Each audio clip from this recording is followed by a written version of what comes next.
दोस्तों, हमारी बॉडी में प्यूरिन नाम का एक केमिकल होता है जो कि हमें खाद्य पदार्थों से ही मिलता है और इसकी वजह से हमारे शरीर में यूरिक एसिड बढ़ने लगता है। हमारे शरीर को जितनी भी प्रोटीन की ज़रूरत है, जब हम उससे कहीं अधिक मात्रा में प्रोटीन का सेवन करने लगते हैं या बॉडी में प्रोटीन ज़्यादा बनने लगता है, तो कई दफ़ा वो यूरिक एसिड का रूप ले लेता है। यूरिक एसिड एक तरह का वेस्ट होता है और हमारे शरीर की जो हड्डियां हैं उनके जोड़ों में इकट्ठा हो जाता है और कई दफा इस यूरिक एसिड के बढ़ने से कई बीमारियां और भी हो जाती हैं, जैसे कि जोड़ों का दर्द।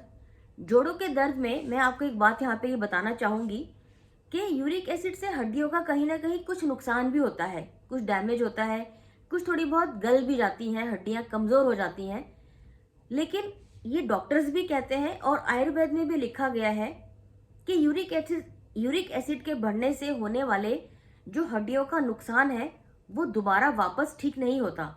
यानी कि जो वेस्ट हो गई हैं वो चीज़ें दोबारा ठीक नहीं हो सकती हैं। जो खराब हो गई हैं यूरिक एसिड की वजह से, उसको ठीक करना बहुत मुश्किल है। इसीलिए यूरिक एसिड का हमें अपनी बॉडी में खास ध्यान रखना चाहिए। यूरिक एसिड के बढ़ने से कई दफ़ा हार्ट फेलियर की प्रॉब्लम भी हो सकती है या दूसरी और हार्ट की बीमारियां हो सकती हैं। किडनी की प्रॉब्लम हो सकती है, किडनी ठीक से काम करना बंद कर सकती है, क्योंकि जब हमारी बॉडी में यूरिक एसिड बढ़ता है और कई दफ़ा जब हमारी बॉडी इसको झेल नहीं पाती या किडनी फंक्शन अपना काम ठीक से नहीं कर पाता, तो किडनी की बीमारी भी यूरिक एसिड के बढ़ने से हो जाती है।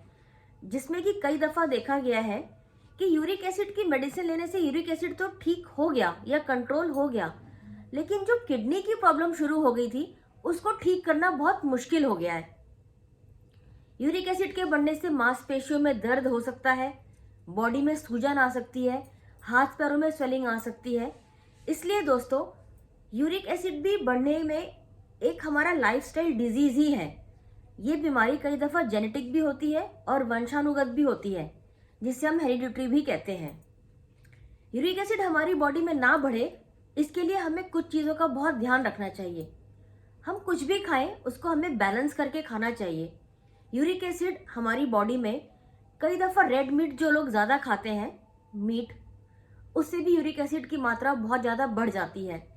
कई दफ़ा प्रोटीन हम लोग बहुत ज़्यादा खाते हैं और जैसे अब कहते हैं ना कि जो लोग जिम करते हैं वो लोग भी प्रोटीन बहुत खाते हैं, लेकिन वो जिम में जाकर के कसरत करते हैं, वर्जिश करते हैं, तो वो प्रोटीन उनकी बॉडी में यूटिलाइज हो जाता है।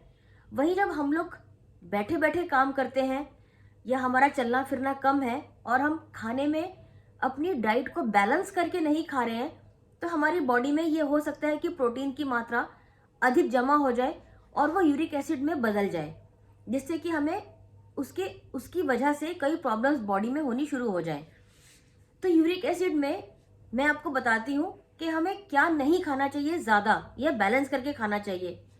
या अगर आपको यूरिक एसिड की प्रॉब्लम हो गई है तो आप पत्ता गोभी, मटर, बीन्स, ऐसी चीज़ें ना खाएं जिसे कहते हैं ना बादी वाली चीज़ें होती हैं, जिसमें बादी होता है।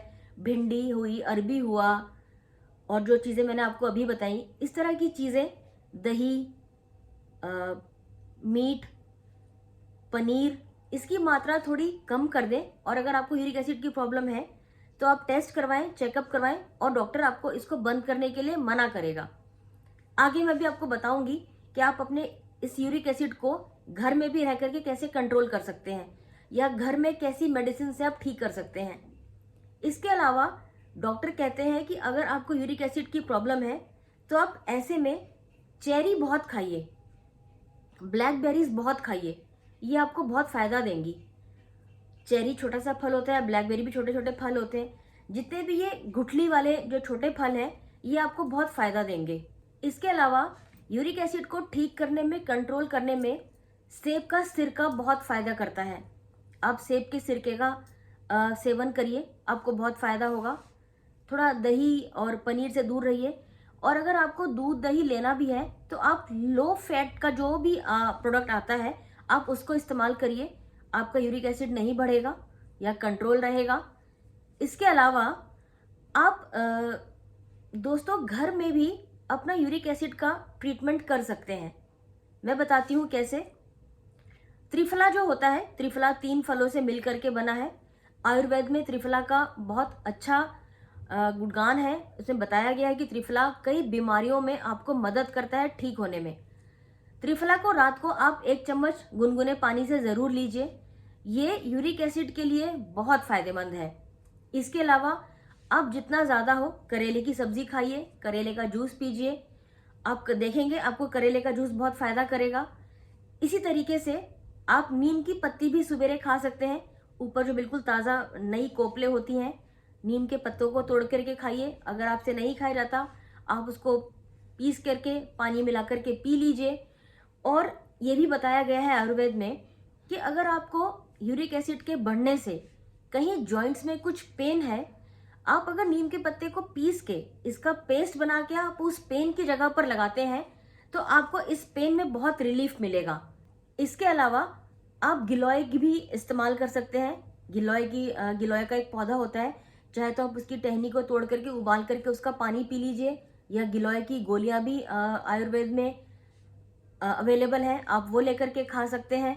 इसके अलावा जैतून का तेल बहुत फ़ायदा करता है, इसको भी इस्तेमाल कर सकते हैं। आप देखेंगे कि आपको कुछ ही टाइम में इन्हीं उपायों से यूरिक एसिड में आपको काफ़ी फ़ायदा मिलेगा। यूरिक एसिड को लोगों को देखा गया है कि कई दफ़ा यूरिक एसिड बहुत जब चरम सीमा पे पहुंच जाता है तब लोगों को समझ में आता है यूरिक एसिड के बारे में, क्योंकि यूरिक एसिड भी एक तरह का ऐसा बॉडी में पेन देता है कि लोग इसको ज़्यादातर समझते हैं कि शायद ये कैल्शियम या विटामिन की कमी से हमें हो रहा है।